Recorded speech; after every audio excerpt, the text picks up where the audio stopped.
पिता परमेश्वर, धन्यवाद देते सुंदर समय के लिए, आपकी उपस्थिति के लिए। आप बोलते हो कि आपका जो उपस्थिति है, आप विराजमान होते हो हमारे आराधना में। जब हम स्तुति आराधना करते हैं, आपका तत्व यहाँ पर है। धन्यवाद देते हैं क्योंकि पूरा स्वर्ग उतर आ जाता है जब हम आराधना करते हैं। पूरा स्वर्ग उतर जाता है और छुटकारा का माहौल बन जाता है पिता परमेश्वर। हर एक जन को छुटकारा मिलता है पिता, हर समस्या से, हर परिस्थिति से, हर दबाव से, तनाव से, हर उस चिंता से हमको छुटकारा मिलता है पिता।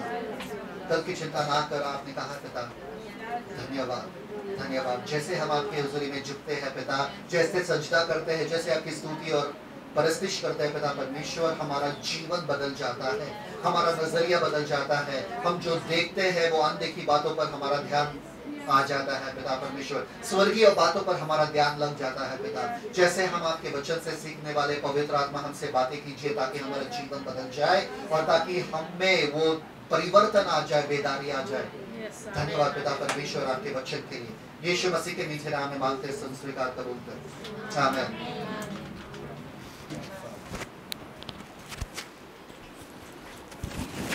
पिछले बार हमने क्या सीखा था, किसी को याद है? प्रकाशन। कितने जन वापस से सुनते हैं प्रचार? कितने जन YouTube पे किसके लिए डाल रहे हैं हम? हाँ, किसके लिए? आप लोगों के लिए। नहीं, कोई कुछ नहीं। हाँ, वो बाद में बात करेंगे उसके ऊपर, पर आप लोगों के लिए डाल रहे, पर आप लोग देखते नहीं हो। पिछले बार क्या सीखे थे? कि परमेश्वर जो है एक प्रकाशन परमेश्वर है, ठीक है? और परमेश्वर का इच्छा परमेश्वर ने हम पर प्रकट किया है। क्या प्रकट किया है? सबसे पहले हमारे जीवन के लिए परमेश्वर का इच्छा क्या है? सबसे पहले कि हमारा उद्धार हो जाए। दूसरा, पवित्र जीवन जिए, शुद्ध जीवन जिए। तीसरा, उसको धन्यवाद दे हर बातों में। उसको धन्यवाद दे हर बातों में। तीसरा, चौथा, एक दूसरे के अधीन रहे। और एक आखिरी वाला है जो लास्ट टाइम मैंने नहीं बताया था पर अभी बता रहा हूँ, पवित्र आत्मा से भरे जाना, बीइंग स्पिरिट फिल्ड, आत्मा से चलाए जाना। और उसको कहा देखते हैं हम, इफिशियंस 5:18, 17 और 18, ठीक है? पढ़ने की जरूरत नहीं है। जहां पर लिखा गया है क्या?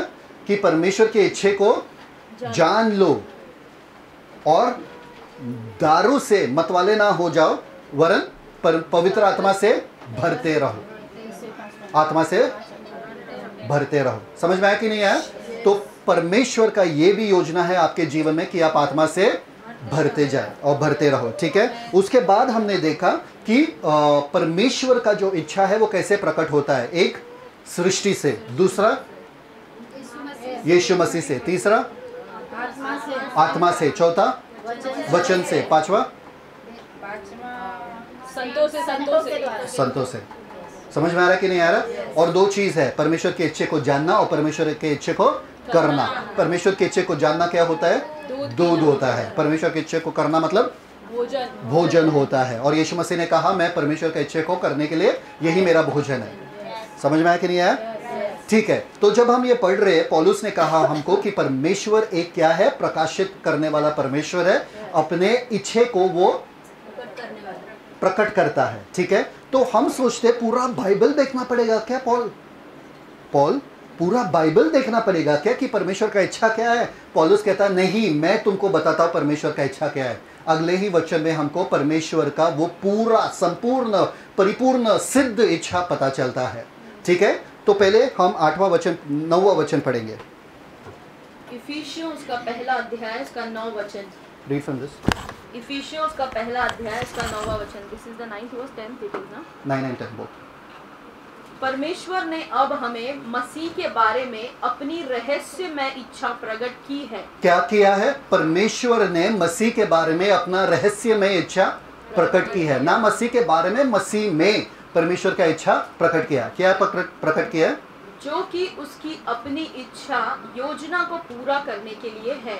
वो हर एक इच्छा को, हर एक योजना को पूरा करता ही है क्योंकि वो परमेश्वर है। कौन है वो? परमेश्वर है। और लास्ट टाइम हमने आयुब के किताब में भी देखा था क्या कि अगर परमेश्वर का इच्छा है आपके जीवन के लिए, वो पूरा करता ही करता है। आमेन। ठीक है, नेक्स्ट वर्स 10। और योजना यह है, और योजना यह है, 10वें वचन में क्या लिखा है? योजना यह है। परमेश्वर कोई भी रहस्यमयी चीज नहीं रखता है। तुरंत अगले ही वचन में उन्होंने कहा कि योजना यह है। क्या आप जानना चाहते योजना क्या है? ठीक है, देखते हैं योजना क्या है। ठीक समय पर वह सब कुछ मसीह के अधिकार के अधीन कर देगा। ठीक समय पर वो सब कुछ मसीह के अधिकार के अधीन कर देगा। आगे, सब कुछ जो स्वर्ग में और पृथ्वी पर है। सब कुछ जो स्वर्ग में और पृथ्वी में है। ठीक है, सबने सुना? ये 10वां वचन है।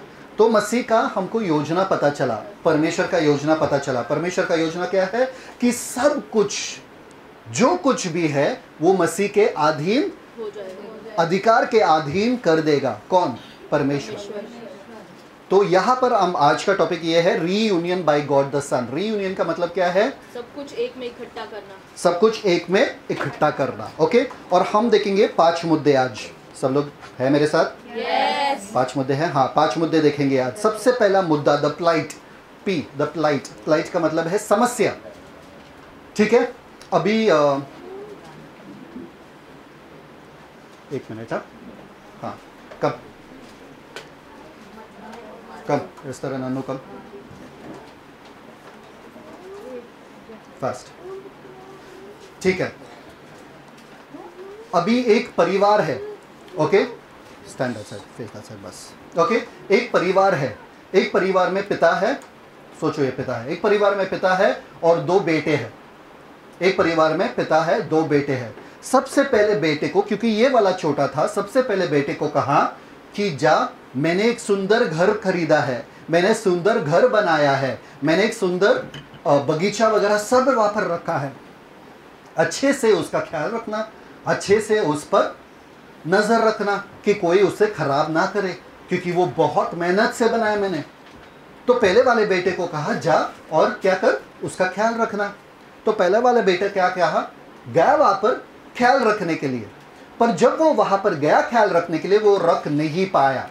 उसने पूरा बर्बाद किया, उस घर को बर्बाद किया, वो गार्डन, वो बगीचे को बर्बाद किया, और सारे जंगली जानवर उस बगीचे में आने लगे और पूरा तहस नहस हो गया। वो घर में भी चोर, डाकू, लुटेरे सब आने लगे, ये इसके वजह से।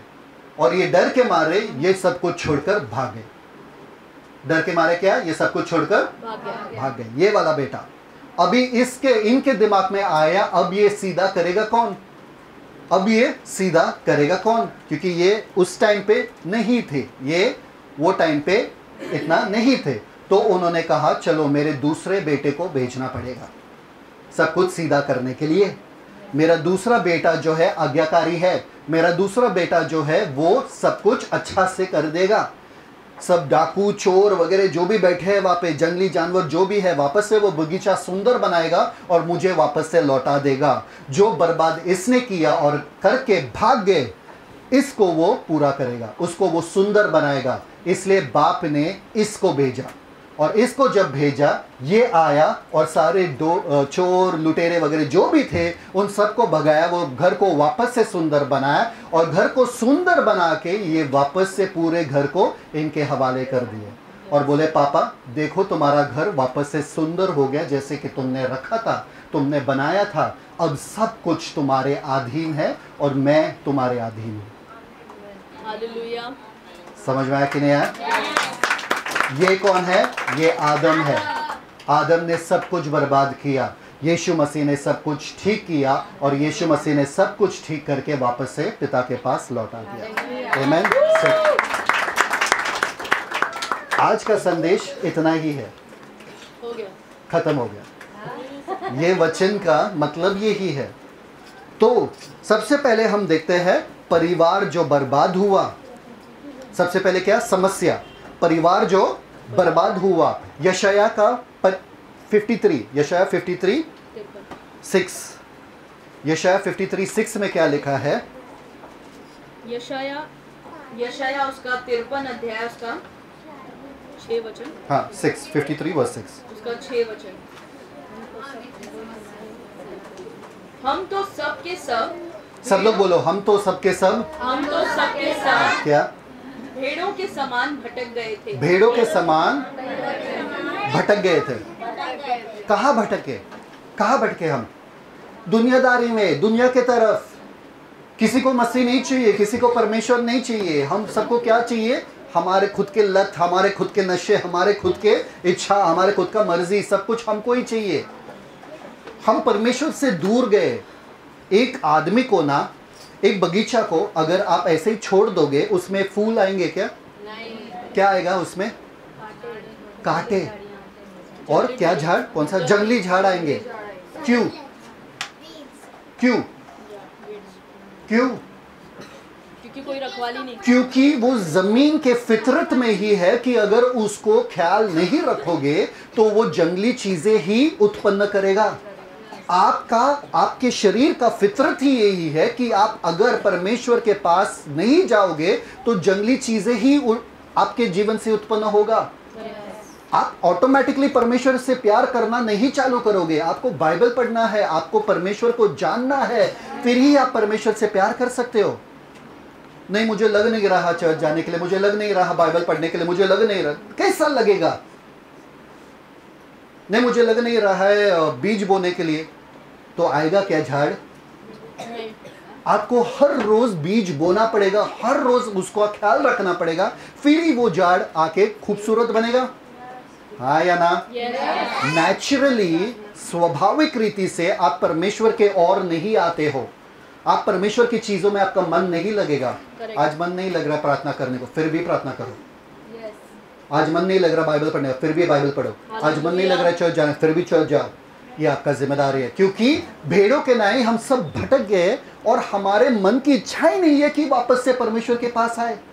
रोमन्स 3:23 क्या है? सबने पाप किया, सबने पाप किया और सब परमेश्वर की महिमा से रहित। किसी के मन में, इनफैक्ट रोमन्स 3 और क्या?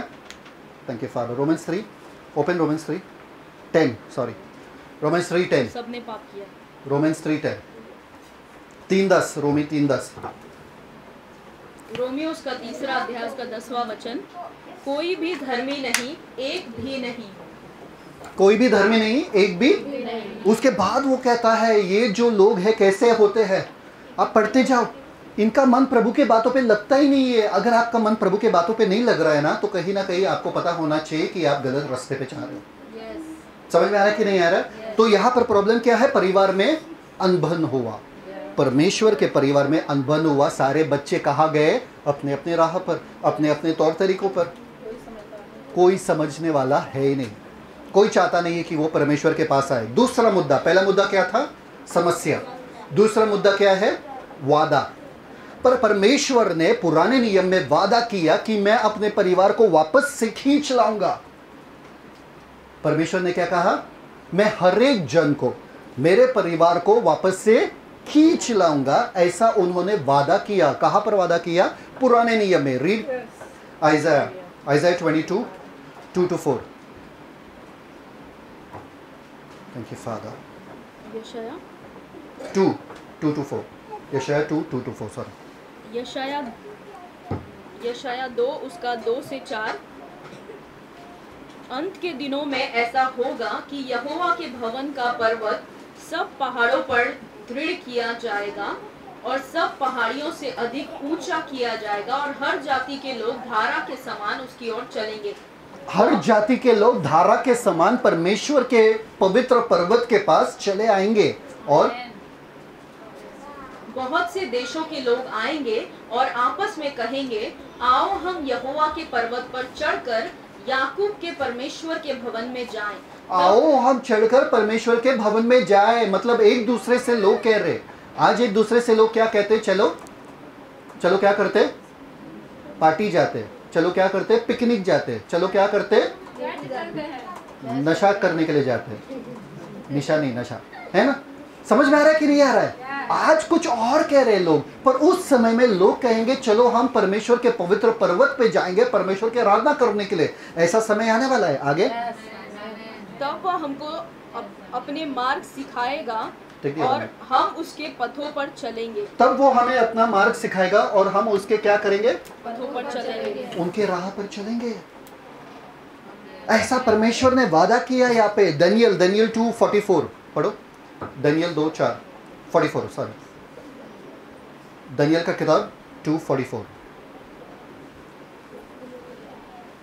दानियल 2 का 44।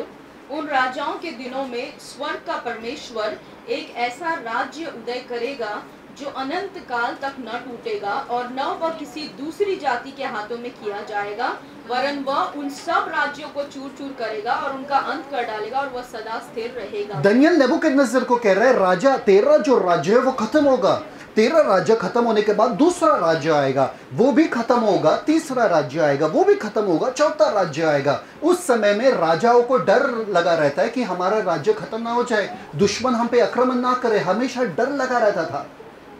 पर दानियल बोल रहा है आखिर में परमेश्वर स्वयं एक ऐसे राज्य तैयार करने वाले और स्थापित करने वाले जिसका अंत नहीं होगा, जो कोई भी तोड़ नहीं सकता है, जो कोई भी हरा नहीं सकता, एक ऐसे राज्य को।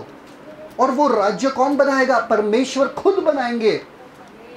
परमेश्वर का वादा है। देखिए आपको परमेश्वर, आप में परमेश्वर का डीएनए है। डीएनए मतलब क्या है? आप में परमेश्वर का स्वभाव है।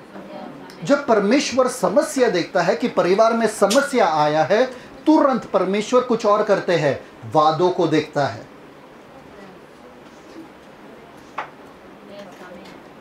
सबसे ज्यादा इसमें कुछ होना चाहिए था, सबसे ज्यादा फ्लैट ये गया। जब परमेश्वर समस्या देखते हैं, वो वादों को देखते हैं। उनको पता है कि उनके किए हुए वादे हमेशा पूरा होता है, इसलिए समस्या उनको परेशान नहीं करता। उनको पता है खुद उन्होंने क्या वादा किया, और उनको पता है कि मेरा जो मनसा है, मेरा जो चाहत है, मेरा जो मर्जी है वो पूरा होगा ही होगा। तो परमेश्वर को समस्या परेशान नहीं कर सकता है। अभी ये जो परेशानी है धरती पे, आप सोचते हो अरे परमेश्वर इतना परेशानी है धरती पे, आप देख के आपको परेशानी नहीं होती क्या? नहीं, क्योंकि परमेश्वर के सामने वो वादा है कि एक दिन एक ऐसा किंगडम, एक ऐसा राज्य स्थापन होगा जिसमें शांति राज्य करेगा और शांति का राजकुमार उसका राजा रहेगा। समझ में आया? इसलिए ये समस्या, छोटी छोटी समस्या उनको परेशान नहीं करता है, क्योंकि उनको पता है कि कहां पर ये पूरा दुनिया जा रहा है। देखिए ये दुनिया और सुंदर और खूबसूरत नहीं होने वाली है, और बदतर से बदतर होने वाली है, और इतना बदतर, इतने हद तक पहुंच जाएगा। फिर उस समय पे यीशु मसीह आएंगे और अपना राज्य स्थापित करेंगे। समझ में आया कि नहीं आया? आपको मानना है कि नहीं मानना है, इससे फर्क नहीं पड़ता, ये होने वाला है। आपको मानना है कि नहीं मानना है, आप या तो इस पार रहोगे कि वो पार, आप तय करो। हमको पता है कि ये होने वाला है। बाइबल में साफ साफ लिखा है, माइका 4:1-2। मिका उसका 4:1-2, चौथा अध्याय उसका 1 और 2 वचन। मिका 1:4 का 1 और 2। अंत के दिनों में ऐसा होगा कि यहोवा के भवन का पर्वत सब पहाड़ों पर दृढ़ किया जाएगा और सब पहाड़ियों से अधिक ऊंचा किया जाएगा, और हर जाति के लोग धारा के समान उसकी ओर चलेंगे, और बहुत सी जातियों के लोग जाएंगे और आपस में कहेंगे, आओ हम यहोवा के पर्वत पर चढ़कर याकूब के परमेश्वर के भवन में जाएं, तब वह हमको अपने मार्ग सिखाएगा और हम उसके पथों पर चलेंगे। वापस वही वाचा, वही वायदा वो वापस बोल रहा है। क्यों? क्योंकि उनको मालूम है ये होगा ही होगा। आपको पता होना चाहिए जब परमेश्वर आपसे वादा करते हैं वो होगा ही होगा। हन्ना के बारे में पता है आपको? जब हन्ना के पास बच्चा नहीं था तभी हन्ना ने क्या किया? रो रही थी परमेश्वर के भवन में। जब वो याजक आया उसके पास और बोला, हन्ना डोंट वरी, परमेश्वर ने तुम्हारे प्रार्थनाओं का जवाब दे दिया है, हन्ना ने रोना बंद कर दिया, अपने घर गई वो। जब आपको वादा मिलता है, जब आपको परमेश्वर से वचन मिलता है, आपका रोना बंद होना चाहिए। अगर आप फिर भी रो रहे हो मतलब आपने विश्वास नहीं किया परमेश्वर के वचन पे।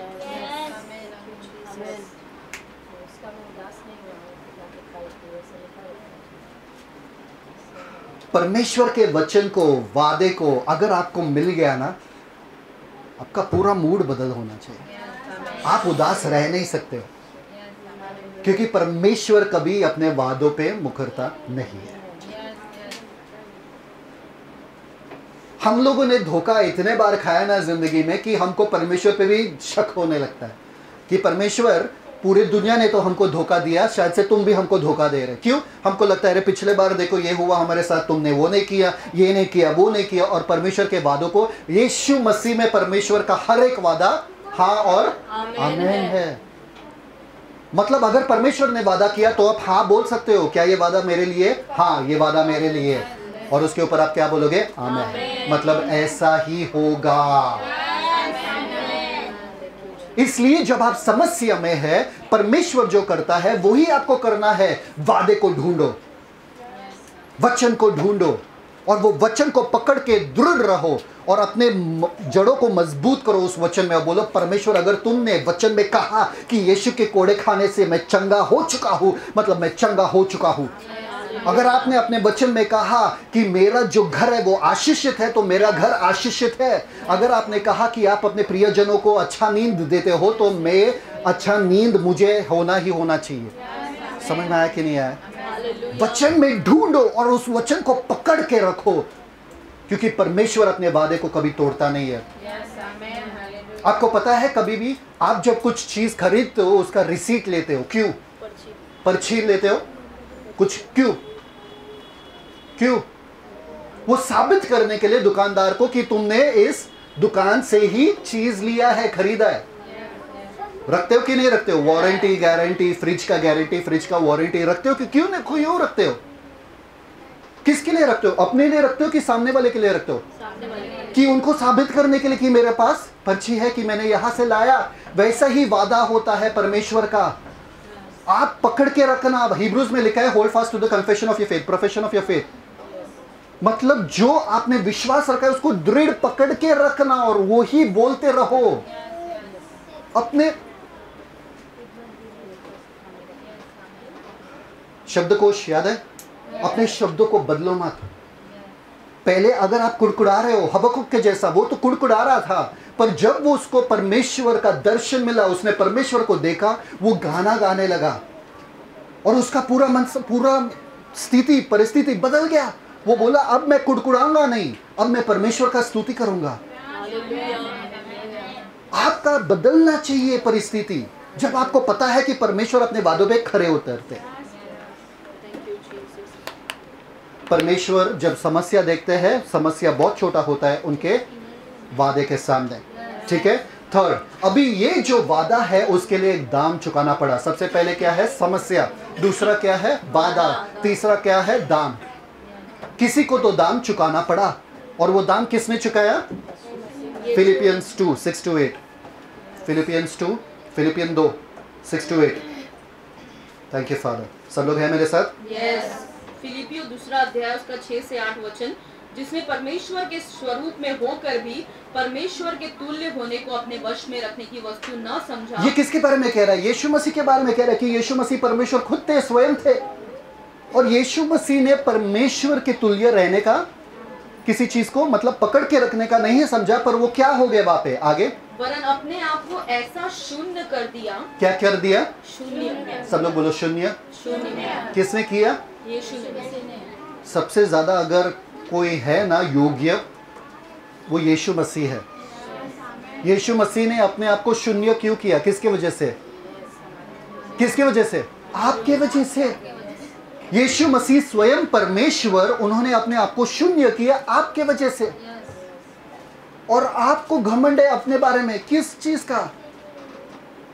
आपको भी अपने आप को शून्य करना है। आपको पता है कि आपका घमंड कहां पे दिखता है? जब आप परमेश्वर को सामने कुड़कुड़ाते हो, आपका घमंड दिखता है वहां पे। परमेश्वर, मेरे जीवन में तो ये होना चाहिए, पर ये हो रहा है। अरे आपका जीवन है, वो ही बड़ी बात है। आपके साथ से चल रही है, वो ही बड़ी बात है। आप परमेश्वर के सामने कुड़कुड़ा रहे हो। औकात क्या है मनुष्य का परमेश्वर के सामने खड़े होने का? फिर भी हमारे पास इतना दयालु परमेश्वर है कि वो सुनता भी है।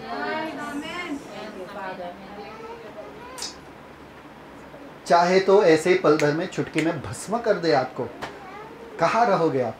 फिर किसको कुड़कुड़ाओगे? नरक में जाके कुड़कुड़ाओगे किसको? शून्य कर दिया यीशु मसीह ने अपने आप को आपके लिए। इतना प्यार करते हैं वो आपसे। एक आदमी को, अपने पति को बोलो अपने आप को शून्य करने के लिए आपके लिए, वो बोलेगा मेरा घमंड है, मैं आदमी हूं, मैं करूंगा ये। आपके कपड़े नहीं धोएगा आपका पति, क्योंकि उसका घमंड है, वो आदमी है। यीशु मसीह परमेश्वर होके अपने आप को शून्य किया आपके लिए। कोई जरूरत नहीं था, कोई जरूरत नहीं था। किसी स्वर्गदूत को भेजते थे, वो भी काफी रहता था। आपको सिर्फ डराने के लिए, आओ मेरे पास, डराओ इसको, डरते थे और यीशु के पास जाते थे। नहीं, डर से आपको जीतना नहीं चाहते थे, वो प्यार से जीतना चाहते थे। इसलिए स्वयं आए। आगे, थैंक यू फादर। और दास का स्वरूप धारण किया। किसका स्वरूप धारण किया? दास का। परमेश्वर होके वो राजा रहना चाहिए था धरती पे, वो दास बना। क्या बना वो? दास। किसके लिए? आपके लिए। राजा भी रहता था तो भी काफी था, धरती पे आया भाई बड़ी चीज है। जैसे कि हम लोग चर्च में आते हैं, भाई हम लोग चर्च में है, बड़ी चीज है, भले लेट आए, बड़ी चीज है। पर वो दास बने, पहले आए, बेंचेस साफ किए। नहीं, ये चर्च परमेश्वर का घर है, मैं बेंचेस साफ करूंगा, मैं जल्दी जाऊंगा। यीशु मसीह दास बने। और आगे देखो, और मनुष्य की समानता में हो गया। मनुष्य की समानता में हुआ मतलब उसमें कुछ देखने लायक भी नहीं था। कितने जनों को लगता है कि यीशु के सर के ऊपर एक ऐसा चक्र था, जलने वाला लाइट था? नहीं था, कुछ नहीं था। अगर आप देखते थे यीशु को, साधारण मनुष्य, कुछ था नहीं उनमें देखने लायक। अरे पिता, अगर तुम अपने बच्चे को, यीशु मसीह को भेज रहे हो नीचे, अरे कुछ तो पंख वंख, कुछ तो लाइट वाइट कुछ तो रखो कि लोगों को पता चले कि ये स्वर्ग से आए। कुछ देखने लायक नहीं था यीशु मसीह में, साधारण व्यक्ति। अगर आपको किसी ने हाई हेलो नहीं कहा, आपको इतना चिढ़ाया जाएगा, उसने मुझे नहीं देखा, हाँ? देख के भी अनदेखा कर दिया। और यीशु के कार्य देख देख के भी लोग उसको परमेश्वर नहीं मान रहे थे। कितना चिढ़ाएगा। यीशु मसीह को बोलना चाहिए था, परमेश्वर मैं इन लोगों के लिए नहीं मर रहा हूं, ये लोग लायक नहीं है, चलो मैं वापस आ रहा हूं। बोल सकते थे, जा सकते थे, नहीं किया। उन्हें नालायक लोगों के लिए मरे। आप और हम, अगर आप भूल गए कि नालायक लोग कौन है, आपको चेहरा देखना पड़ेगा कि हम लायक नहीं थे, कि परमेश्वर यीशु मसीह शून्य होके दास बने, दास बनकर एक मनुष्य समान दिखे, साधारण मनुष्य समान दिखे। और क्या किया हमारे लिए आगे? और मनुष्य के रूप में प्रकट होकर अपने आप को दीन किया, और यहाँ तक आज्ञाकारी रहा कि मृत्यु, हाँ क्रूस की मृत्यु भी सह ली। वो प्रीचिंग अगर किसी ने सुना जो मैंने भेजा था बहुत पहले, तो आप धन्य हो। अगर नहीं सुना, क्या मालूम क्या कर रहे हो आप जिंदगी में। इसी वचन पे मैंने प्रचार किया था। एक बार और, इस बार कोई भेजेगा, आप देख लो। इसी वचन पे प्रचार किया था। यहां पर लिखा है कि वो मृत्यु से है। क्या से है? कौन थे वो? परमेश्वर। परमेश्वर मरते हैं क्या? परमेश्वर मरते क्या? मुसलमानों में यही तो प्रॉब्लम है कि परमेश्वर मर कैसे सकते। इसलिए यीशु मसीह क्रूस पे मरे नहीं, क्योंकि वो पैगंबर थे, ये थे, वो थे। तो अगर तुम बोल रहे कि यीशु मसीह परमेश्वर है, तो वो मर कैसे सकते? उनका जवाब वही है, सवाल वही है। अपने आप को यीशु मसीह ने शून्य बनाया और मृत्यु को ग्रहण किया। परमेश्वर होते हुए भी मृत्यु को ग्रहण किया। परमेश्वर कभी मर नहीं सकते, पर आपके लिए यीशु मसीह मर, मृत्यु तक को लिया। और कैसा मृत्यु? कैसा मृत्यु? साधारण मृत्यु नहीं, शर्मनाक वाला मृत्यु, क्रूस वाला मृत्यु। आपको पता है क्रूस वाला मृत्यु सबसे शर्मिंदगी वाला मृत्यु हुआ करता था उस समय में। नग्न कर दिया था यीशु मसीह को क्रूस के ऊपर। उसी पूरी सृष्टि को, जिस सृष्टि को यीशु मसीह ने बनाया, सारे स्वर्गदूत उनका आराधना निरंतर करते थे। पवित्र पवित्र, यीशु मसीह के पास देख भी नहीं सकते थे। अब पूरा दुनिया, वो दुनिया उधर उन पे थूक रही है, उसी यीशु मसीह पे थूक रहे। और वही यीशु मसीह एक मांस का टुकड़ा बन के वहां पर लटक रहे थे क्रूस के ऊपर। किसके लिए? आपके लिए। और आपको अभी भी दुनियादारी से लगाव है, मजे करना है दुनिया में, करो।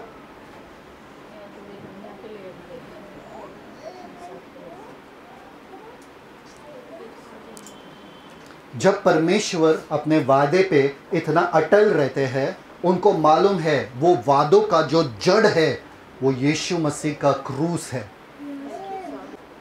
वो वादों का जो जड़ है, वो वादों का जो बुनियाद है, वो यीशु मसीह ने जो दाम भरा वो है। इसलिए परमेश्वर को मालूम है कि मेरा वादा पूरा होगा क्योंकि मैंने दाम भर दिया। जब आप परमेश्वर के वादों को देखते हैं, वो ऐसे ही हवा में नहीं वादे कर रहे, उनके लिए उन्होंने दाम भर दिया। वो है यीशु मसीह का मृत्यु, जिस मृत्यु के वजह से ये सारे वादे जो है आपके जीवन में पूरा हो सकता है। यीशु के कोड़े खाने से चंगाई आपको मिली है। चंगाई का वादा है आपके जीवन में। क्यों? क्योंकि यीशु के कोड़े खाने से, यीशु के मृत्यु की वजह से आपको नजात मिला, उद्धार मिला है। सारे परमेश्वर के वादे यीशु के मृत्यु के ऊपर टिका हुआ है। इसलिए परमेश्वर को पूरा भरोसा है कि मेरा जो वादा है वो पूरा होगा। ऐसा आपको भी भरोसा रखना है। जब आप यीशु के मृत्यु को देखते हो, जब आप ये प्रभु बोध से खाते हो, आपको पता होना चाहिए इसका मतलब ये है कि सारे परमेश्वर के वादे मेरे जीवन में पूरा हो सकता है।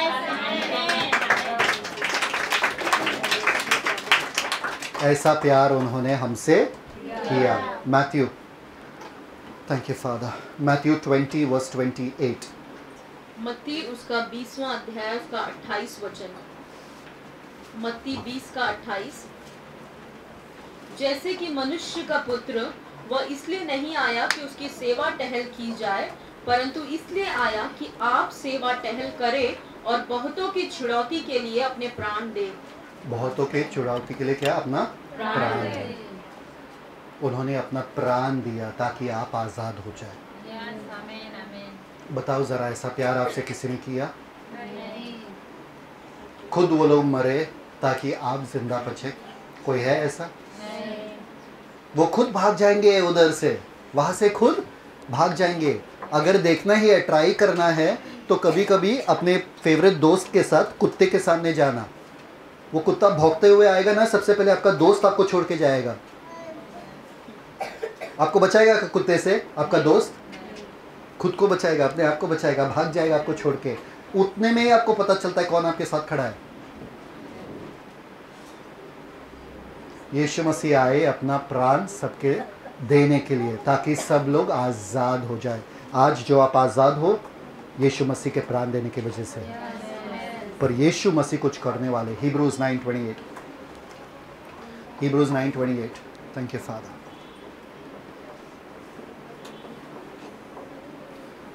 इब्रानियों उसका 9वां अध्याय उसका 28वां वचन।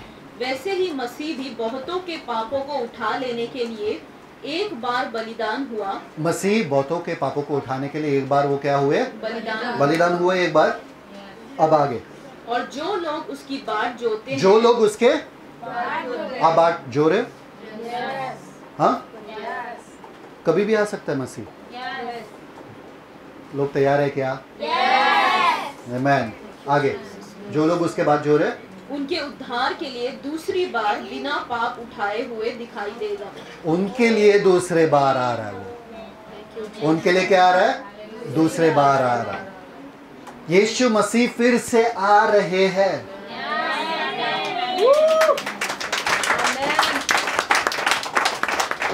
दाम भरे, अभी भी काम बाकी है। आ रहे वापस सब कुछ ठीक करने के लिए, सब कुछ अच्छा फिर से बनाने के लिए। समझ में आया? परमेश्वर ने इसी उनके क्या बोलते हैं बलिदान को देखते हुए Philippians 2, thank you father, Philippians 2 9 and 10। फिलिपियों उसका दूसरा अध्याय उसका 9वां वचन। इस कारण परमेश्वर ने उसको अति इस कारण, किस कारण? क्योंकि यीशु मसीह ने अपना प्राण क्रूस के ऊपर दे दिया। सबसे पहले मुद्दा क्या था? समस्या। दूसरा वादा। तीसरा दाम। चौथा क्या था? बताया नहीं। गुड जॉब, सब लोग है। चौथा द प्रोग्राम। प्रोग्राम मतलब प्रोग्राम मालूम है ना? कार्यक्रम, योजना, कार्यक्रम। The family ruled. ओके।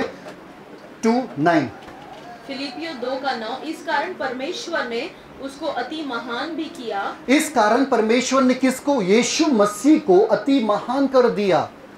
अपने बलिदान के वजह से यीशु मसीह को क्या किया? सब लोग बोलो अति महान। अति महान का मतलब क्या मालूम है क्या? महान से भी अति, बहुत महान। तो महान नहीं है, अति महान कर दिया। किसने? परमेश्वर ने। सुनो गौर से, ओके? आगे। और उसको वह नाम दिया जो सब नामों में श्रेष्ठ है। उसको वह नाम दिया जो सब नामों में, सब बोलो सब नामों में, सब नामों में श्रेष्ठ। कौन सा नाम? नहीं, आगे। प्रभु यीशु मसीह। क्या है? यीशु तो वो पहले से थे, धरती पे जब थे यीशु थे, तो वो कौन सा नाम दिया परमेश्वर ने उसको अलग? कौन सा नाम दिया? प्रभु यीशु मसीह। अभी सब नाम से ऊंचा नाम किसका है? इसलिए जब आप पुकारते हो उस नाम को, क्या होता है? सबको सुनना पड़ता है। भाई उसका नाम ले लिया, सबको सुनना ही पड़ेगा ना। हाँ, अगर कहीं गए और बोले कि मैं मोदी को जानता हूँ, तो मोदी का नाम पूरे इंडिया में सबसे ऊपर है। हाँ, तो मोदी का कुछ सर्टिफिकेट वगैरह दिखाया, देखो देखो मोदी की तरफ से मुझे सर्टिफिकेट मिला, मैं मोदी को जानता हूँ। तो क्या करेंगे लोग? हाँ हाँ, ये मोदी की तरफ से आया है ना। क्यों? क्योंकि मोदी का नाम जाना जाता है पूरे इंडिया में। पूरे दुनिया में किसका नाम है? पूरे सृष्टि में किसका नाम सबसे अति महान है? प्रभु यीशु मसीह। तो इसलिए आपके लिए हर दिन चमत्कार हो सकता है, इसलिए आपके लिए हर दिन आशीष हो सकता है। क्यों? प्रभु यीशु मसीह का नाम लेके आप हर जगह जाते हो। कैसे क्रिस्ती लोगों को ये पता नहीं है, इसलिए बेबसी में रहते हैं। अरे हम क्रिस्ती लोग हैं, हमारा जीवन में तो दुख ही है। यीशु ने कहा इस दुनिया में दुख ही रहेगा। दुनिया में है ना, तो तुम दुनिया में मत रहो ना, यीशु में रहो। क्योंकि उसी वचन में कहा है जो मुझ में रहता है उसमें क्या रहेगा? आनंद। तुम दुनिया में मत रहो ना, दुनिया में तो दुख है। अगर आपके भी जीवन में दुख है तो आप दुनिया में हो, आप यीशु में नहीं हो। समझ में आ रहा है कि नहीं आ रहा है? अगर यीशु का नाम किसी ने पा लिया, उसका जीवन साधारण नहीं हो सकता है, अलौकिक होता है। तो परमेश्वर ने यीशु को ऊंचा उठाया इसी कारण, क्योंकि उन्होंने इतना बड़ा दाम दिया, इसी कारण ऊंचा उठाया और कहा अब इसके नाम के आगे, इनके नाम के आगे सब चीजों को मैं अधीन कर दूंगा। आगे कि जो स्वर्ग में और पृथ्वी पर और पृथ्वी के नीचे, इनको छोड़ अगर कोई और जगह है तो बताओ मुझे। स्वर्ग में, पृथ्वी पर और पृथ्वी के नीचे, ठीक है। आगे वे सब यीशु के नाम पर घुटना टेके। ये सब यीशु के घुटना।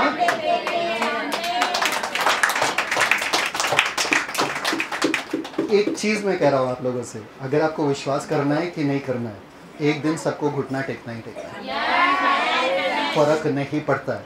अगर आप आज परफेक्ट, ठीक है। तो एक चीज मैं आपको बताता हूं, अगर आपने आज घुटने टिका दिए तो उस टाइम पे जब सब पूरे दुनिया घुटना टेक रहा है ना, आप यीशु मसीह के ये बाजू में रहोगे, साथ में आप ऐसे खड़े रहोगे। वाह, समझ में आ रहा है? आपको वो बाजू नहीं रहना है जहाँ पर आपको मजबूरी में टिकना पड़ेगा।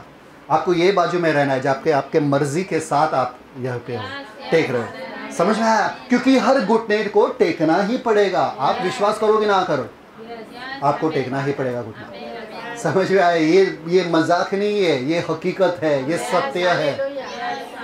क्यों प्रचार करते हैं हम लोगों को, क्यों बताते हैं यीशु के बारे में? आज घुटना टेको ना यीशु के सामने। उस टाइम क्यों टेकना है? जब सबको मजबूरी में टेकना पड़ेगा। आमीन।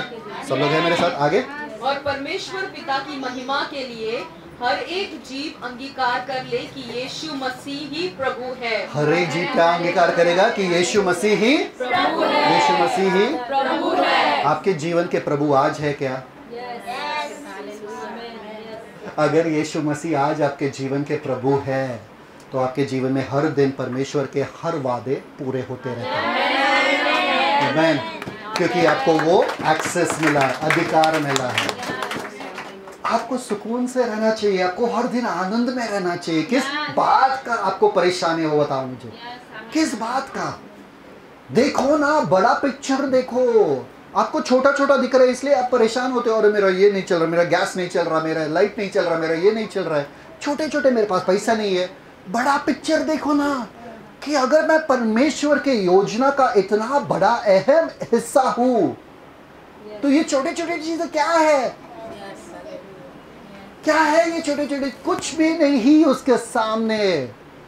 मेरा समय अभी आएगा, गौरव का समय अभी भी बाकी है। तो ये सब कुछ भी, इसलिए ये पौलुस कहता है, क्या कहता है? ये हल्के से क्लेश। किसके सामने? उस अनंत महिमा के सामने जो हमको यीशु में मिलेगा।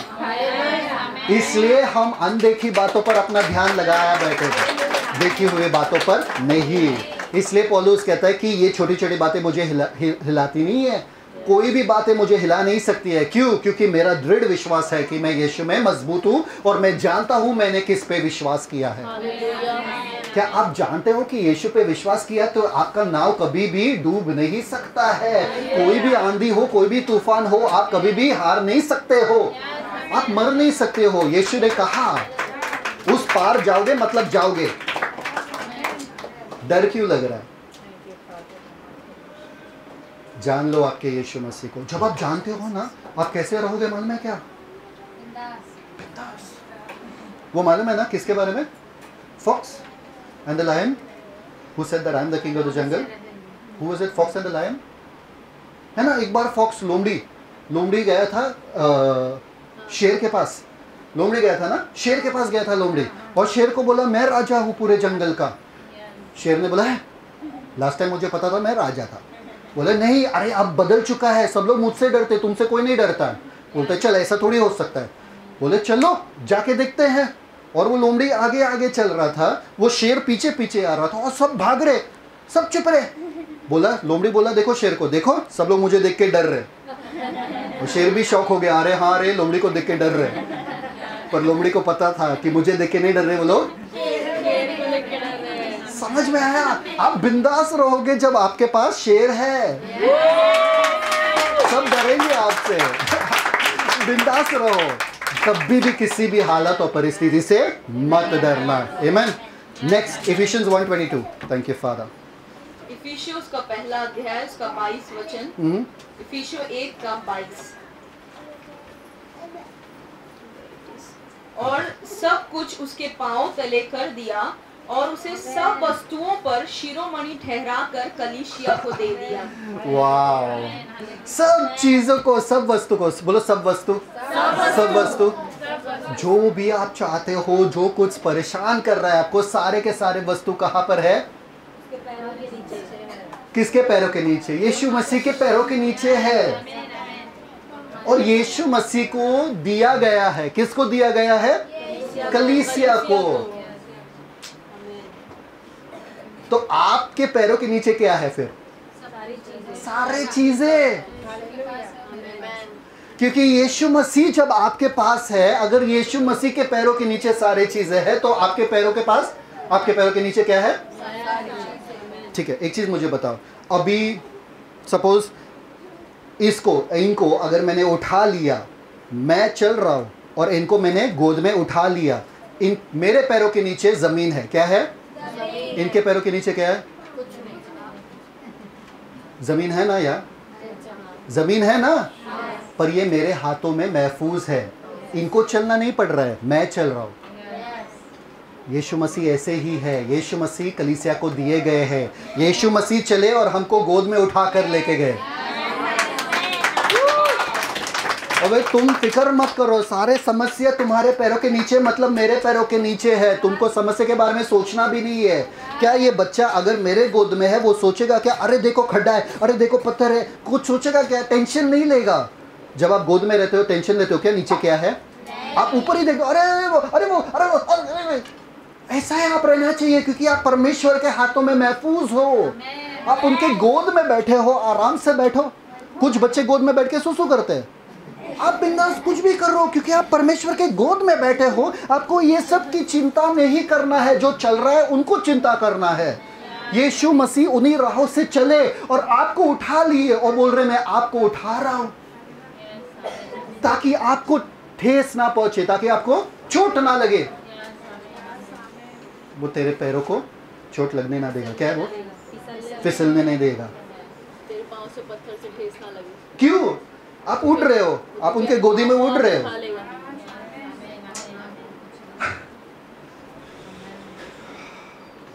मैंने तो चिंता करना छोड़ दिया, मैंने तो चिंता करना छोड़ दिया। अगर कोई आया मेरे पास, वो अरे ब्रदर तुम छोड़ दिया, उसके पास है, उससे जाके बात करो। बात करना ही चिंता उसके पास है, उसके साथ जाके बात करो। मेरे पास तो नहीं है कुछ, मैं टेंशन नहीं लेता। क्यों? मैं गोदी में बैठा हूँ, किस चीज़ का टेंशन लूँ? चलना तो उनको है। अगर कुत्ता भी भौंकते भौंकते आएगा, किसको भागना है? मुझे भागने की, जो मुझे उठाया है ना? समझ में आ रहा है कि नहीं आ रहा है? मुझे ना डर है, क्योंकि मैं महफूज। एक बच्चे को आप देखोगे सबसे महफूज कहाँ पर रहते? वो माँ के गोदी में, पिता की गोदी में रहते, सबसे महफूज। उनको मालूम है कोई चिंता नहीं है, सब पे हंसते हैं, सब पे गाये करते। क्यों? उनको मालूम है मैं महफूज हूँ। आप बिंदास रहो ना, क्योंकि आप परमेश्वर पिता के गोदी में हो।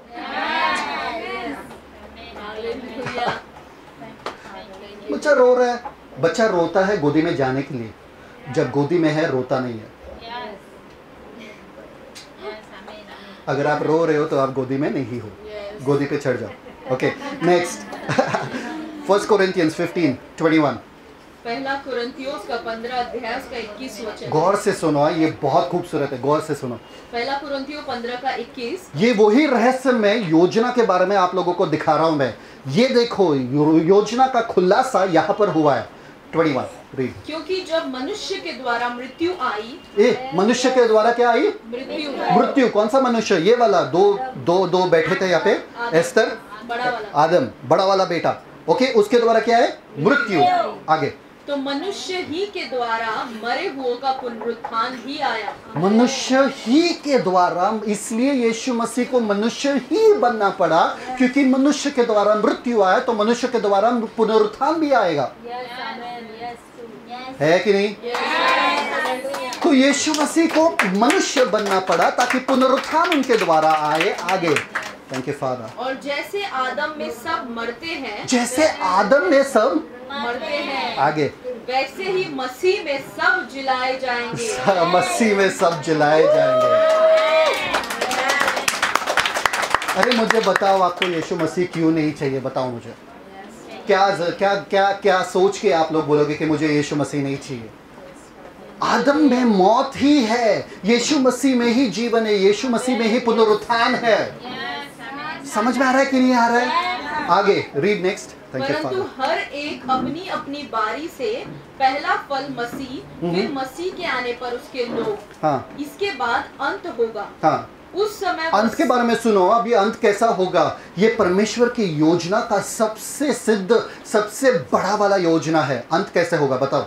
उस समय वह सारी प्रधानता हाँ, और सारा अधिकार हाँ, और सामर्थ का अंत करके क्या? राज्य को परमेश्वर पिता के हाथों में सौंप देगा।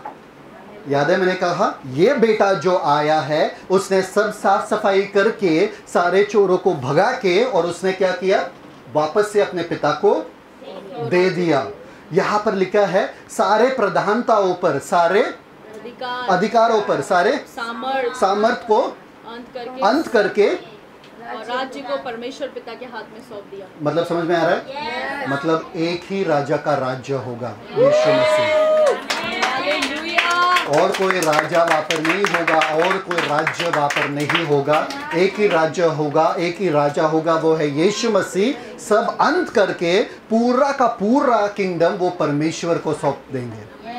आगे, क्योंकि जब तक वह अपने बैरियों को अपने पांव तले न ले आए, तब तक उसका राज्य करना अवश्य है। आखिरी बैर कौन है? आखिरी दुश्मन यीशु मसीह का कौन है? शैतान। क्या? नहीं। शैतान? नहीं। शैतान? नहीं। आपका दुश्मन कौन है? शैतान? नहीं। शैतान से फर्क नहीं पड़ता है। अगला वचन ये, शैतान से फर्क नहीं पड़ता। फर्क नहीं पड़ता। बोलो, शैतान से फर्क नहीं पड़ता। शैतान से फर्क नहीं पड़ता। सबसे ज्यादा तो डर लगता है शैतान से। कोई करने लगा तो शैतान शैतान, भागो भागो भागो, अपने आप को बचाओ। क्यों? बाइबल में एक बार भी नहीं लिखा है शैतान से डरो, एक बार भी नहीं। बाइबल में कोई भी डरा नहीं शैतान से। आप लोग कहां से आए डरने के लिए शैतान से? जब आप मसीह में हैं, यीशु मसीह का आखिरी दुश्मन कौन है पता है आपको? शैतान नहीं। यीशु मसीह का पहला दुश्मन कौन था बताओ?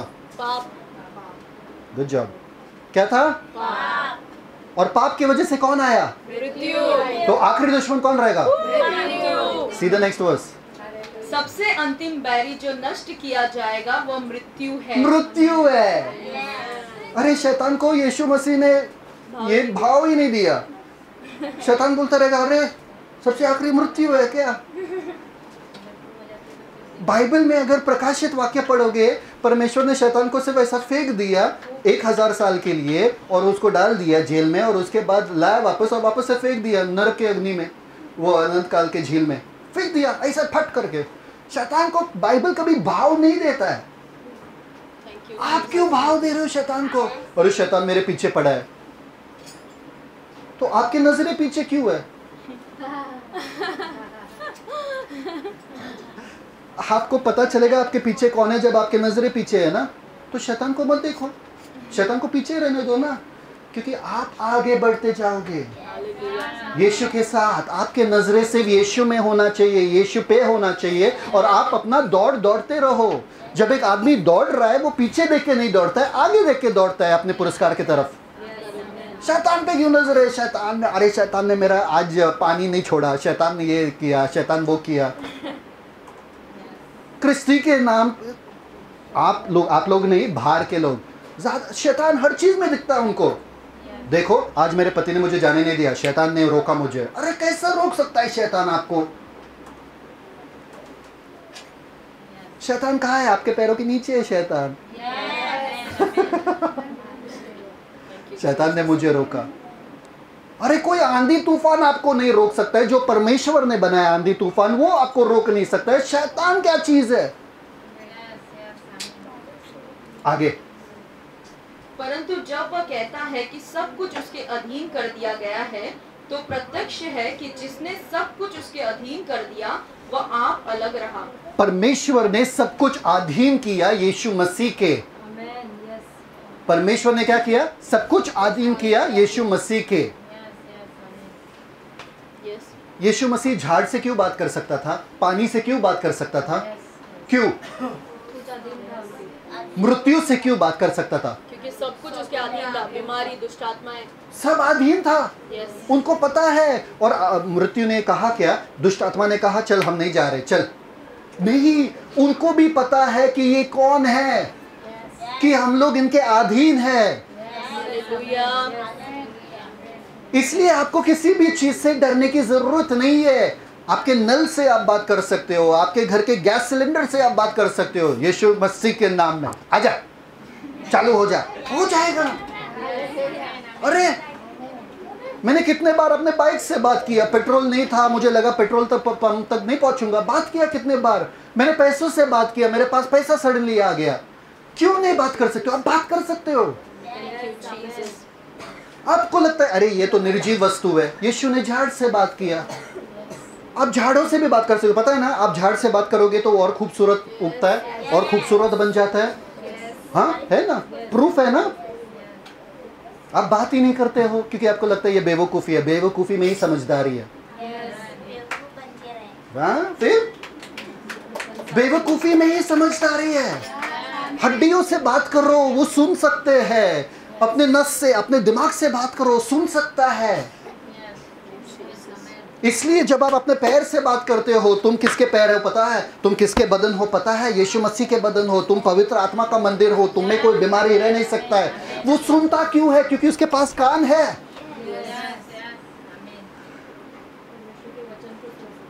परमेश्वर के वचन को सुन सकता है। आगे पढ़ो। Thank you father. नहीं तो जो लोग मरे हुओं के लिए बपतिस्मा लेते हैं वे क्या बस टिल 28 28 ठीक है, समझ में आए? तो सबसे पहले क्या था? समस्या। दूसरा क्या था? वादा। तीसरा क्या था? वो वादे के लिए दाम चुकाना पड़ा। दाम के बाद क्या है?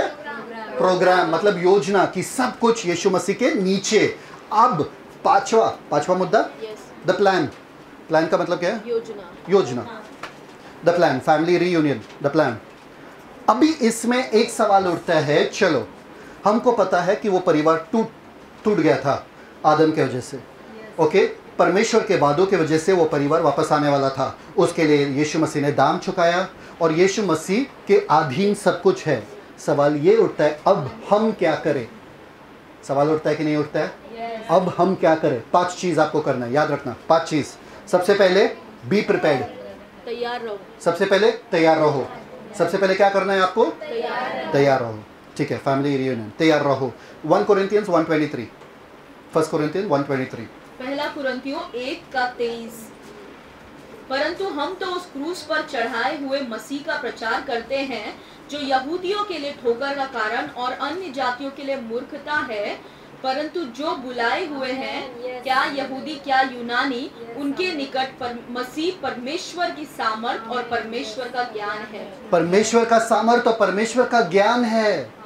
आपको लगता है, एक बार एक लड़की को मैं, एक सिस्टर थी, उसको मैं ये दे रहा था गॉस्पेल, सुसमाचार, तो वो बोलने लगी मुझे, कैसा एक मनुष्य एक युग में क्रूस के ऊपर मरता है और कहता है कि मैं पूरे दुनिया के लिए मर रहा हूँ।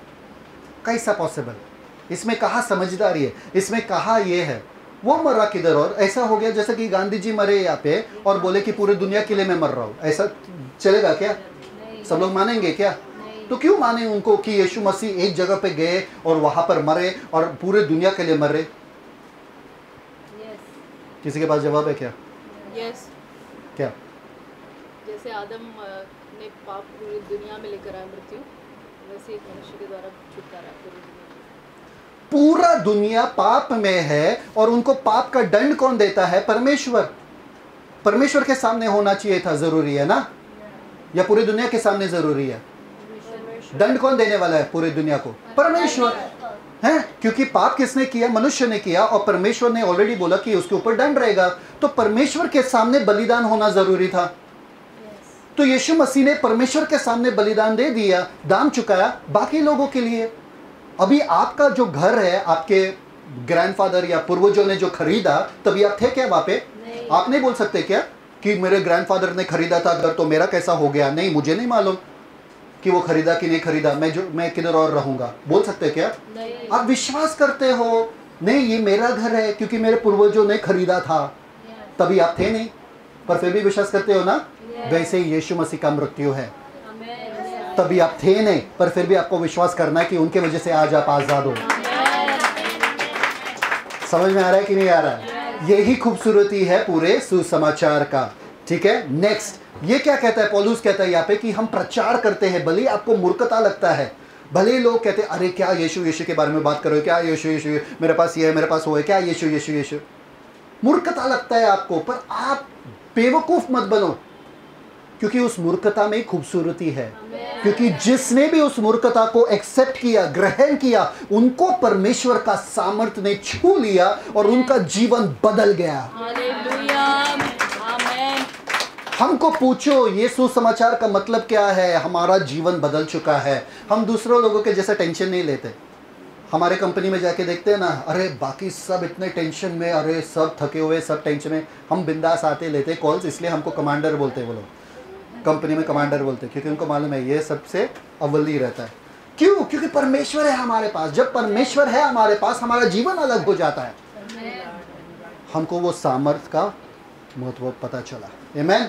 Next read, thank you father, read Joel 2:1। योवेल उसका दूसरा अध्याय उसका पहला वचन। योवेल उसका दूसरा अध्याय उसका पहला वचन। सिय्योन में नरसिंगा फूको, सिय्योन में नरसिंगा फूको, मेरे पवित्र पर्वत पर सांस बांधकर फूको। फूको क्यों?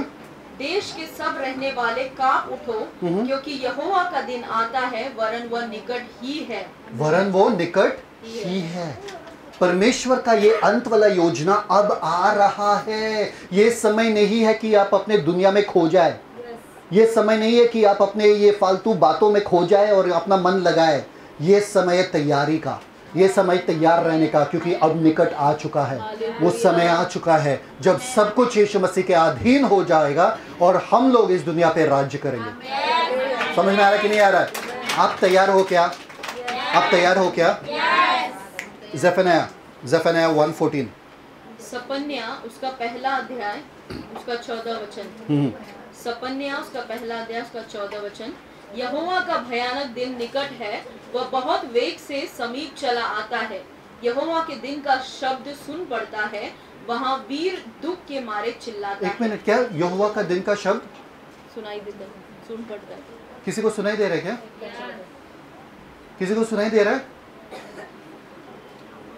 यहोवा के दिन का शब्द मतलब सुनाई दे रहा है। मतलब अगर आप रास्ते पे चल रहे हो, गाड़ी ने पीछे से हॉर्न मारा, गाड़ी किधर है? पीछे। आगे की पीछे? मतलब आ गया गाड़ी, आप क्या करोगे? नहीं, मैं खड़ा रहूंगा, भले मुझे सुनाई दे रहा है, गाड़ी हॉर्न मार रहा है, फिर भी मैं खड़ा रहूंगा। नहीं, मैं हटूंगा नहीं। चलेगा क्या? नहीं। आपको तैयार रहना है। अरे हॉर्न आ गया, आपको यहोवा के दिन का शब्द सुनाई नहीं दे रहा है क्या? क्योंकि आपके कानों में बाकी सब कचरा जा रहा है ना, इसलिए। अगर आपको यहोवा के दिन का शब्द सुनाई दिया, आप तुरंत हटोगे, आप तुरंत अपने जीवन को सुधारोगे, आप तुरंत तैयार रहोगे। आप ऐसे सोएंगे नहीं पापों की नींद में, आप ऐसे आलसी नहीं बनोगे। दूसरा चीज आपको करना है, सबसे पहले आपको तैयार रहना है। दूसरा चीज आपको क्या करना है? Punctual, B punctual. First is be prepared, second B punctual. Punctual का मतलब क्या है? आपको कलीसिया में आना है, आपको चर्च आना है। अगर मैं बोलूं पर यीशु मसीह जब आएंगे सिर्फ चर्च वालों को उठा के लेके जाएंगे, जो घर पे खाना बना रहे, सो रहे, झाड़ू पोछा कर रहे, उनको नहीं, तो क्या करोगे?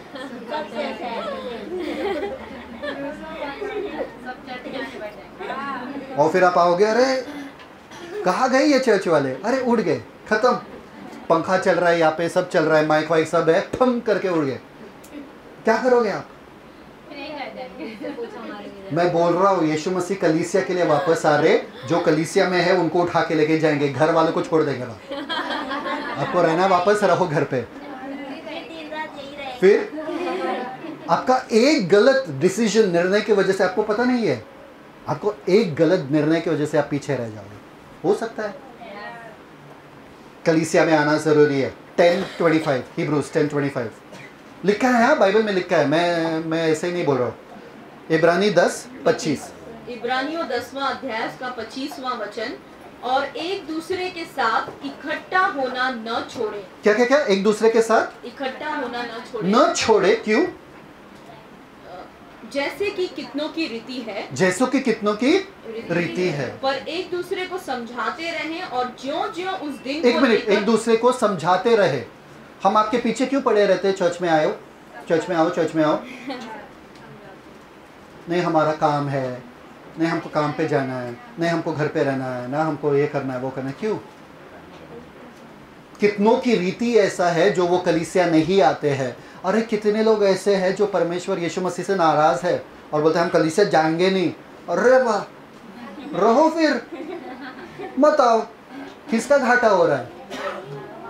हमारा हो रहा है कि तुम्हारा हो रहा है? घर पे बैठ के क्या घमंड है भाई, कलीसिया नहीं जाएंगे। हाँ, बॉस के साथ तुम्हारा झगड़ा होता है, ऐसा बोलते क्या काम पे नहीं जाएंगे? नहीं, तुमको पता है पगार नहीं मिलेगा, तुम्हारा एक घाटा है। करेक्ट। इधर तुम्हारा घाटा दिख नहीं रहा है, इसलिए तुम आलसी बन के घर पे बैठे हो। अगर हम चर्च हर रोज किए तो क्या करोगे? आओगे क्या हर रोज काम के जैसा? नहीं, एक दिन आने पे इतना नाटक, हर रोज कर दिए काम के जैसा तो नहीं आओगे। समझ में आ रहा है कि नहीं आ रहा है? घाटा किसका है? आपका ही है। पढ़ो। पर एक दूसरे को समझाते रहें, और ज्यों-ज्यों उस दिन को निकट आते देखो, त्यों-त्यों और भी अधिक यह किया करो। एक दूसरे को समझाते रहते हैं, भाई चर्च में आओ क्योंकि दिन निकट आ रहा है। यीशु मसीह किसको उठाने वाले? जो क्यों? दिन को देख के यीशु मसीह क्यों कह रहे एक दूसरे को समझाते रहो, चर्च में आओ? दिन को देख के क्यों? ट्रेन जो आता है, हाँ सबके घर पे आता है क्या? हाँ, आपके दरवाजे पे आता है ट्रेन? कहाँ पे? स्टेशन पे आता है। मतलब जिस किसी को ट्रेन में आना है वो स्टेशन पे आओ। ट्रेन तो निकल जाएगी अपने समय पे, तुमको पकड़ना है तो तुम आओ स्टेशन पे। ट्रेन किसको लेके जाएगा? जो स्टेशन पे है या घर पे? जो बहाना बनाते हैं मैं तो घर पे आ जाओ मुझे लेने के लिए, ट्रेन क्या कहेगा? ट्रेन क्या कहेगा? हाँ, घर पे नहीं आएगा लेने के लिए? स्कूल में नहीं आएगा? नहीं। अच्छा, समझ में आ रहा है कि नहीं आ रहा है? अगर वो ट्रेन को पकड़ना है लोगों को जो स्टेशन पे, उन्हीं लोगों को पकड़ के लेके जाएगा ना। ये स्टेशन है यीशु मसीह का। अगर यीशु मसीह को उठाना है लोगों को इकट्ठा करके, कहां से उठाएंगे?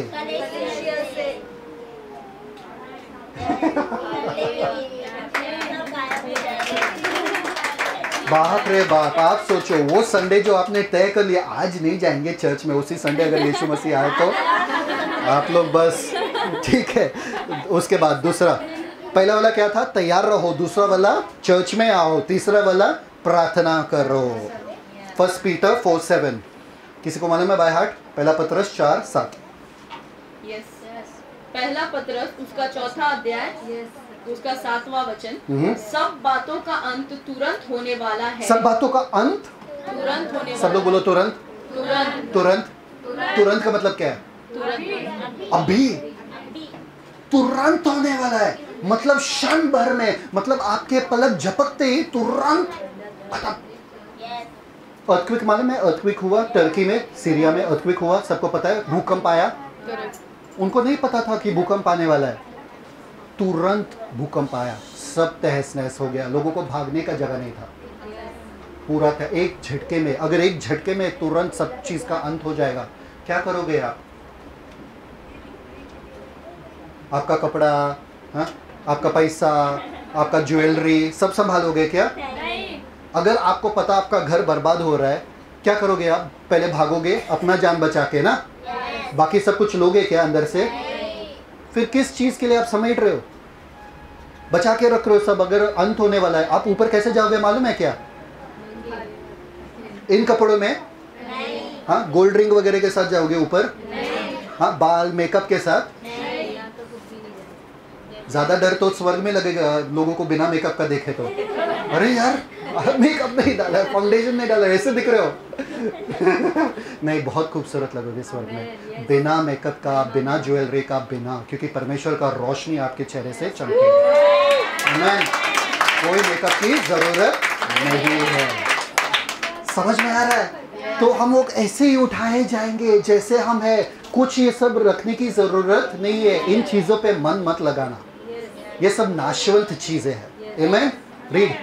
सब बातों का अंत तुरंत होने वाला है, इसलिए संयमी होकर प्रार्थना के लिए सचेत रहो। संयमी होकर क्या? प्रार्थना के लिए सचेत। प्रार्थना करते रहो, प्रार्थना में अपना जीवन बिताओ। संयम के बारे में क्यों लिखा है वापस? संयम क्यों? मदहोश होते हैं हम लोग दुनिया के चीजों में, मतलब नशे में हो जाते हैं। जब आप गुस्सा करते हो आप नशे में हो जाते हो, मालूम है कि नहीं मालूम है? कभी ट्राई किया? जब गुस्से में हो, जब नशे में होते हो, पता है कि नहीं पता है? आपको पता ही नहीं कि आप बोल क्या रहे हो। और नशे वाले आदमी को भी पता नहीं रहता वो क्या बोल रहा है, आपको भी पता नहीं कि आप क्या बोल रहे हो। नशे वाले आदमी को भी पता नहीं किसके सामने बोल रहा है, आपको भी गुस्से में पता ही नहीं किसके सामने आप बोल रहे हो। कितने जन सुन रहे हो? चिंता भी नशा है, नशा है कि नहीं चिंता? उस नशे में एकदम धुत। ये क्रिस्ती है, सबसे उदास तो क्रिस्ती दिखता है। अरे परमेश्वर का आनंद है मेरी ताकत। क्या बोलूं, इतना ताकत हमको नहीं चाहिए भाई, ये जो ताकत है अपने पास ही रखना। नशा है, डर एक नशा है, आपको अजीब अजीब चीजें करने से ये करता है। हमारे घर में कुत्ता था ना, और एक लड़की आती थी हमारे चर्च की, कलीसिया की लड़की, जब भी आती थी और वो कुत्ता ऐसा घूमता था ना, चढ़ जाती थी, वो सोफा पे चढ़ती थी, वो टेबल पे चढ़ती थी। हम बोलते अरे सब टूट जाएगा, और थी वो एकदम गब्बू गब्बू। हम बोलते सब टूट जाएगा, पर वो नशा, जो डर का नशा है, उससे क्या क्या करवा दे। और चिल्ला चिल्ला कर पूरे सोसाइटी को पता चलता था कि ये आई है करके, क्योंकि डरती थी वो कुत्ते से। और छोटा पिल्लू भी रहेगा ना बच्चा, कुत्ते का बच्चा, उससे भी डरती थी कि नहीं, ये कहते करती थी, वो कुत्ते से ज्यादा ये भौंकती थी। समझ में आया कि नहीं? एक नशा है, पाप एक नशा है। उस नशे से बाहर आ जाओ और प्रार्थना में रहो। जब तक प्रार्थना आपका वो नशा नहीं बनता है, प्रार्थना आपका वो आदत नहीं बनता है, प्रार्थना आपका वो हर दिन का आदत नहीं बनता है। आमेन। तो सबसे पहले क्या था? तैयार रहो। दूसरा क्या था? कलीसिया में आओ। तीसरा प्रार्थना करो। चौथा जेम्स 5:8 किसी को बाय हार्ट है? याकूब 5वां अध्याय उसका 8वां वचन। जेम्स 5:8 याकूब 5:8 तुम भी धीरज धरो और अपने हृदय को दृढ़ करो क्योंकि प्रभु का आगमन निकट है। धीरज धरो, बी पेशेंट। धीरज धरो और अपने हृदय को दृढ़ करो। आपका हृदय इतना चंचल और कोमल है, डर गए, इतना चंचल है, कुछ भी समस्या आ गया आप तुरंत टेंशन में, क्या होगा? आपका हार्ट बीट फास्ट होता है। इतना कोमल अपना हृदय मत बनाओ। अब समय, अंत का समय आ चुका है, क्योंकि लोगों का दिल क्या? Men's hearts will fail because of the fear of the things that they're looking on. लोगों का दिल कमजोर हो जाएगा देखने के लिए कि क्या क्या चीजें उनके इर्द गिर्द में हो रहा है। आपका भी दिल अगर कमजोर है, लोगों का भी दिल कमजोर है, तो कैसा चलेगा? आपका दिल को आपको दृढ़ बनाना पड़ेगा। और कैसा दृढ़ बना सकते? परमेश्वर के वचन से। सबसे पहले क्या है? तैयार रहो। दूसरा क्या है? कलीसिया में आओ। तीसरा क्या है? प्रार्थना करो। चौथा क्या है? धीरज रखो, दृढ़ रखो अपने दिल को। और लास्ट वाला प्रोडक्टिव, बी प्रोडक्टिव। मैथ्यू, फलवंत रहो। मैथ्यू, मत्ती का सुसमाचार उसका 24 अध्याय 42 to 51। 24 42 to 51। मत्ती 24। Mic check. Thank you Jesus. What's happening? Thank you Jesus. मत्ती 24 का 42 to 51। मत्ती 24 उसका 42 वचन। इसलिए जागते रहो क्योंकि तुम नहीं जानते कि इसलिए क्या? जागते रहो। अरे कलीसिया में तो जागो, ये तो जीवन के बारे में कह रहे हैं। अरे कलीसिया में भी जाग नहीं पा रहे लोग, कलीसिया में सो रहे। क्या करो? सब लोग बोलो, जो सोए वो बोले आमेन। नेक्स्ट। क्योंकि तुम नहीं जानते कि तुम्हारा प्रभु किस दिन आएगा। आगे। परंतु यह जान लो कि यदि घर का स्वामी जानता होता कि चोर किस पहर आएगा तो जागता रहता और अपने घर में सेंध लगने न देता। इसलिए तुम भी तैयार रहो क्योंकि जिस घड़ी के विषय में तुम सोचते भी नहीं हो उसी घड़ी मनुष्य का पुत्र आ जाएगा। 9:30 बजे कलीसिया में मनुष्य का पुत्र। जो 9:30 बजे कलीसिया में है वो आगे। आमेन। आगे। अतः वह विश्वास योग्य और बुद्धिमान दास कौन है? Thank you Jesus. अतः वो विश्वास योग्य और बुद्धिमान दास कौन है? विश्वास योग्य बुद्धिमान, बुद्धिमानी किसमें है? आगे। जिसे स्वामी ने अपने नौकर चाकरों पर सरदार ठहराया कि समय पर उन्हें भोजन दे। धन्य है वो दास जिसे उसका स्वामी आकर ऐसा ही करते पाए। धन्य है वो दास जिसे स्वामी आकर करता। वो दास कुछ कर रहा है, जब स्वामी आ रहा है वो देख रहा है वो दास कुछ कर रहा है, वो ही काम कर रहा है जो उस मालिक का काम है। आप क्या कर रहे हो? जब परमेश्वर आएंगे आपको लेने के लिए, क्या करते पाएंगे? परमेश्वर के काम करते पाएंगे कि अपने खुद के काम करते पाएंगे? परमेश्वर का काम क्या है? 5 चीजें जो मैंने कही थी। परमेश्वर का काम क्या है? उद्धार। परमेश्वर का काम क्या है? पवित्रता। परमेश्वर का काम क्या है? सेइंग ऑफ थैंक्स, धन्यवाद देना। परमेश्वर का काम क्या है? एक दूसरे का अधीन रहना। परमेश्वर का काम क्या है? पवित्र आत्मा से भरे रहना। इसमें समझ में आया कि नहीं आया? ठीक है। तो पहला वाला क्या था? तैयार रहो। दूसरा वाला क्या था? कलीसिया में आओ। तीसरा वाला क्या था? प्रार्थना करो। चौथा वाला क्या है? दृढ़ रहो। पांचवा वाला क्या है? फलवंत रहो, काम करते रहो, परमेश्वर के इच्छे के अनुसार अपना जीवन जीते रहो। ठीक है। That's the end of it ना? परफेक्ट, ठीक है। परमेश्वर चाहते हैं कि हम जो इस पूरे बड़ा सा योजना का जो हिस्सेदार है, हम अपने भी जीवन पे ध्यान दें और इस पूरे योजना पे भी ध्यान दें। समझ में आ रहा है कि नहीं आ रहा? ये देखो मेरा उंगली है, ये उंगली कितना इंपॉर्टेंट है, कितना महत्वपूर्ण है ये उंगली, ये वाला उंगली, चल कितना इंपॉर्टेंट है? पक्का इस उंगली के बिना कर सकते क्या काम? क्यों? मुश्किल होगा, कर सकते हैं, मुश्किल होगा ना।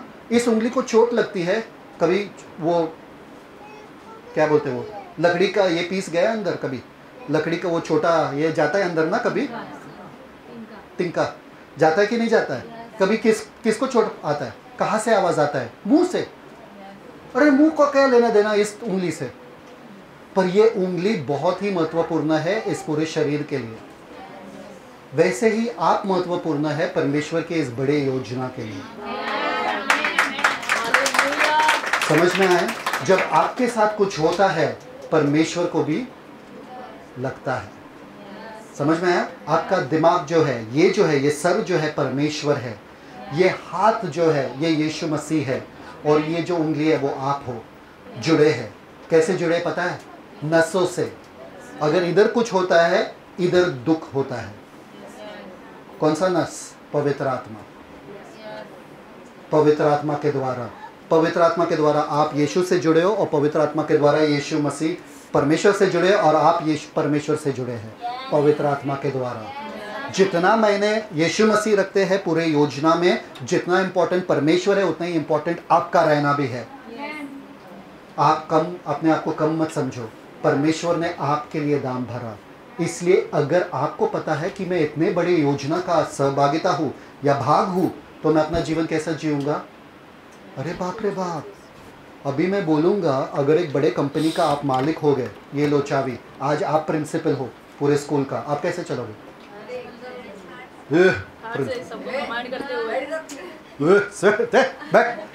कैसे चलोगे?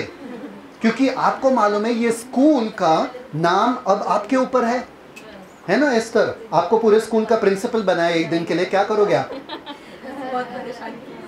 स्कूल का प्रिंसिपल बनाएंगे, क्या करोगे आप? हाँ, सब बच्चों को पिकनिक पे भेज दोगे, है ना? सोचो तो जरा, एक बड़ा कंपनी जो है टाटा का कंपनी का आप मालिक बन गए हो, करोड़ों करोड़ों रुपए का आप अभी मालिक, क्या करोगे आप? वैसे का वैसे जियोगे क्या? नहीं, आपको पता है पूरा कंपनी अब आपके ऊपर है। परमेश्वर का पूरा योजना अब आपके कंधों के ऊपर है। कैसे जियोगे? परमेश्वर भरोसा रखता है, आप परमेश्वर पे भरोसा रखता है, ये तो बहुत खूबसूरत बात है। पर आपको पता है उससे ज्यादा खूबसूरत क्या है? परमेश्वर आप पे भरोसा रखता है कि आप ये संभाल पाओगे, आप ये कर पाओगे, आप उनके नाम को महिमा दिला पाओगे। परमेश्वर मुझ पर भरोसा रखता है।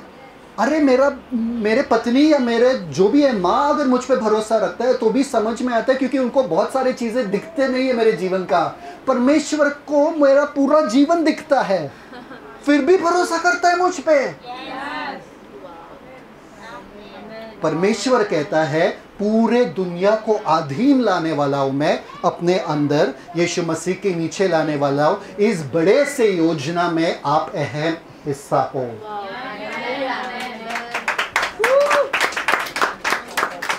मैं क्यों?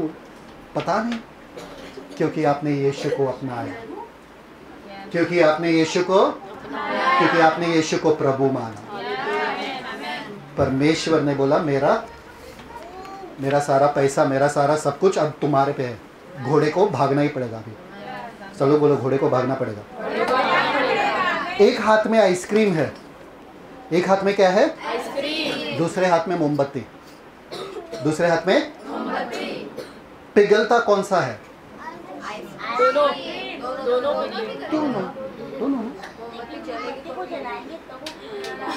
जलता हुआ मोमबत्ती, ठीक है। चलो, बहुत बुद्धिमान लोग हैं हमारे पास। ठीक है, तो आइसक्रीम एक हाथ में, जलता हुआ मोमबत्ती दूसरे हाथ में, ठीक है। पिघलता कौन सा है? एक पिघलता खुद के लिए, दूसरा पिघलता है दूसरों के लिए। फर्क उतना है, समझना? एक बोलता है मुझे इंजॉय करो जब तक है वरना खत्म हो जाएगा, है ना। दूसरा बोलता है मैं खत्म होते होते दूसरों को रोशनी दूंगा। समझ में आया? हमारा जीवन जो है ऐसा ही है, पिघल तो रहा है।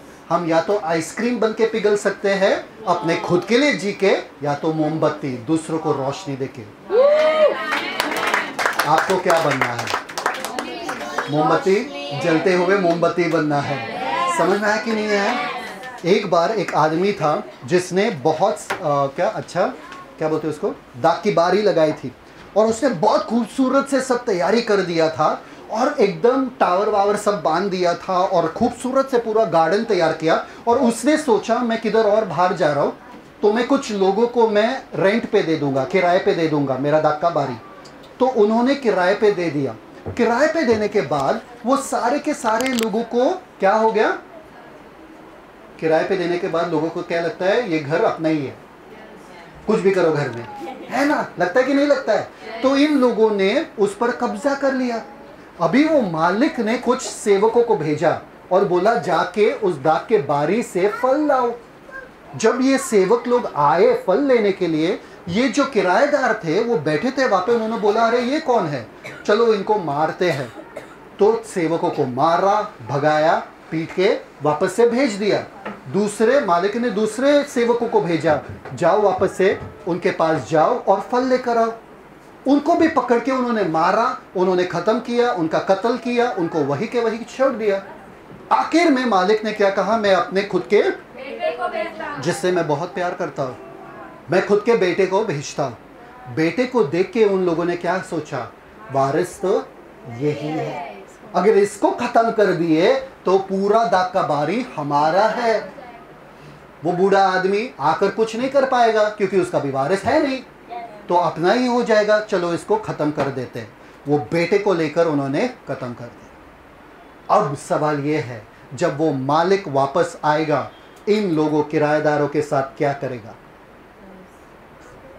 क्या करेगा? खत्म कर देगा इन लोगों को। क्या करेगा? खत्म कर देगा।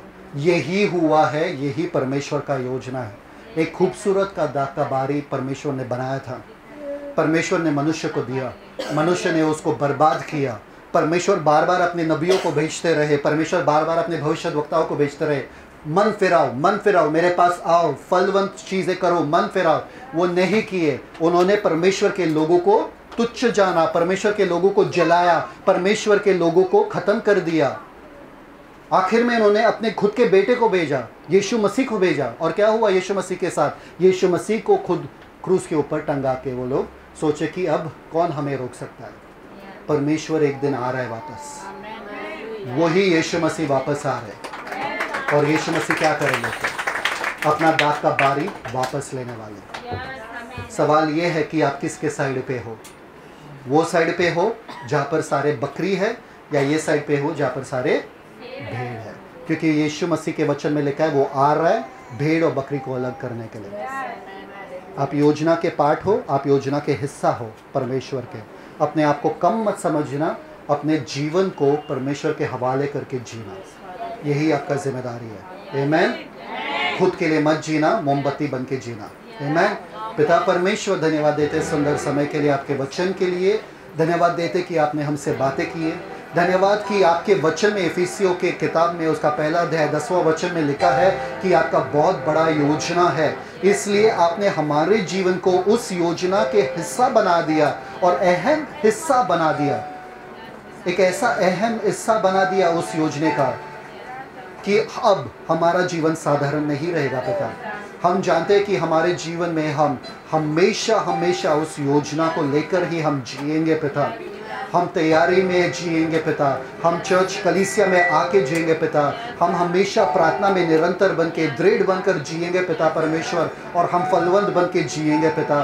यही हमारा कार्य होगा, यही हमारा जीवन होगा आपसे, क्योंकि हम साधारण व्यक्ति नहीं है, पूरे परमेश्वर का, यीशु मसीह के बड़े योजना का हम एक अहम हिस्सा है। थैंक यू, धन्यवाद यीशु मसीह, हमारे लिए वो दाम चुकाने के लिए। जो परिवार टूटा हुआ था जो परिवार के वादे थे कि ये परिवार वापस से जुड़ जाएगा, आपके बलिदान के वजह से, आपके ऊंचे उठाए जाने के वजह से वो परिवार फिर से जुड़ गया। और अब वो जिम्मेदारी वो परिवार का हमारे कंधों के ऊपर है और हम वो जिम्मेदारी जो है बखूबी निभाएंगे। ऐसा शक्ति हमें देना, ऐसा पवित्र आत्मा आपने हमें दिया है। धन्यवाद पिता, हर एक से बातें करने के लिए यहाँ पे धन्यवाद। यीशु मसीह के मीठे नाम में मांगते, सुन, स्वीकार, कबूल कर। आमीन। Celebrate the Christ life. God bless you. Shalom.